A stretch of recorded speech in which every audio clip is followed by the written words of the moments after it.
영화 그 터미널이라고 있었어요. 그 톰 행스가 뭐 본국에 정변이 나서 아마 돌아갈 곳이 없어서 공항에서 먹고 자고 했습니다. 우리도 좀 뭐 비슷한 일이 있었다고 들었어요. 그러면은 이분이 난민 신청을 안 하고 그냥 막막한 상태에서 공항에 계실 수 있다는 얘기잖아요. 네, 한국에서도 이제 영화와 같은 일이 많이 발생하고 있고 발생했고 또 계속 발생하고 있습니다. 이제 그 이유는 이제 본국으로 돌아갈 수 없는 이유가 있어서 한국에 난민 신청을 하고 싶은데 이제 대한민국 영토에 입국하지 못했을 때 그런 일이 생깁니다. 아, 입국을 못해서? 네, 입국을 못했을 때 생깁니다. 제가 아까 뭐 5단계라고 말씀드린 것은 이제 입국 후의 과정이고요. 이제 공항이나 또 항만에서 일어나는 이제 회부 심사라는 게 있습니다. 일종의 사전 심사인데요.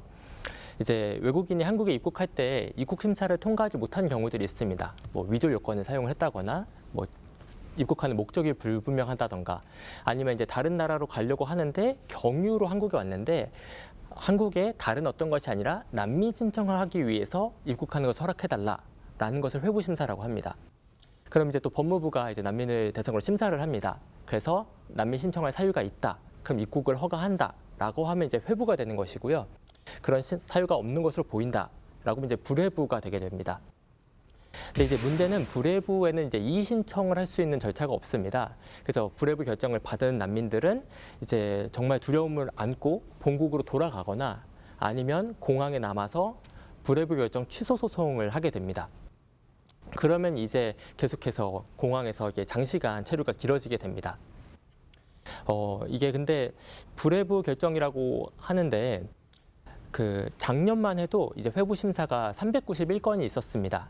그리고 회부 심사를 시작한 이래로 작년까지 통계를 살펴보면 회부 심사에 대해서 불회부 결정을 한 게 50%가 넘습니다.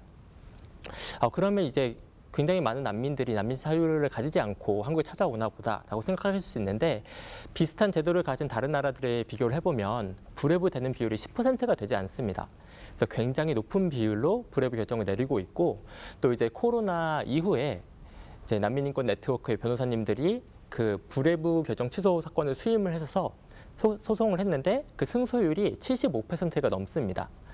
그러니까 달리 말하면 행정소송을 했는데 국가가 패소하는 비율이 75%가 넘는다는 것입니다. 지금 말씀하신 게 그러니까 그 경유지로 한국을 택했는데 여기서 입국하여 난민 심사를 받고자 하는데 이게 회부.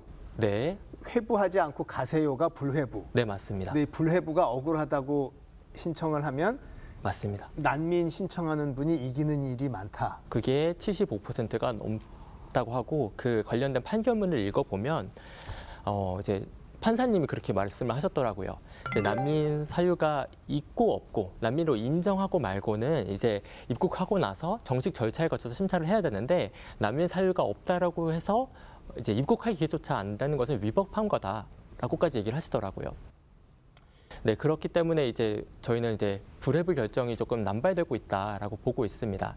하지만 이제 어떤 난민 신청자가 불회부 결정 취소 소송을 하기로 결정을 하면 아무리 짧아도 수개월은 이제 공항에서 머물러야 됩니다. 어디서요? 네, 이제 지금은 이제 공항에 출국 대기실이라고 있습니다.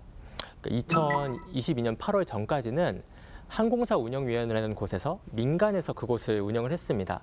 그래서 외국인이 항공사를 이용해서 비행기를 타고 오면 만약에 공항에 체류하기로 했고 또 출국 대기실을 이용한다고 하면 그 항공사가 숙식 비용을 부담을 해야 됐습니다.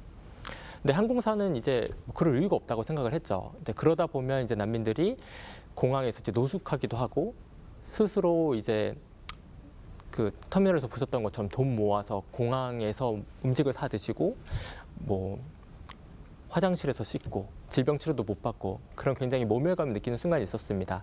근데 작년부터 이제 법무부가 그 출국 대기실의 운영을 관장하게 됐습니다.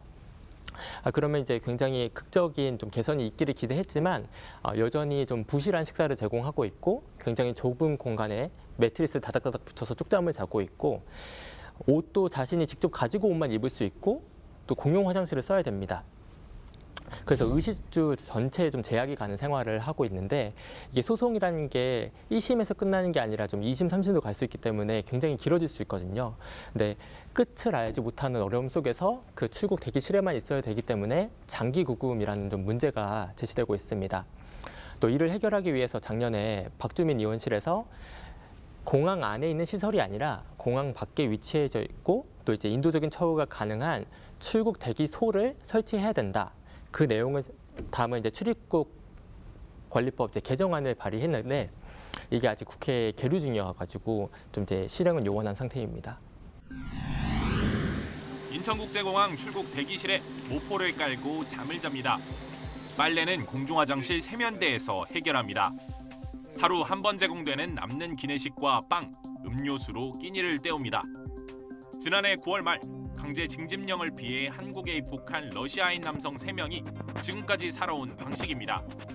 법원은 넉 달 반 만에 이 가운데 2명에게 난민 심사를 받을 자격이 있다고 결론 내렸습니다.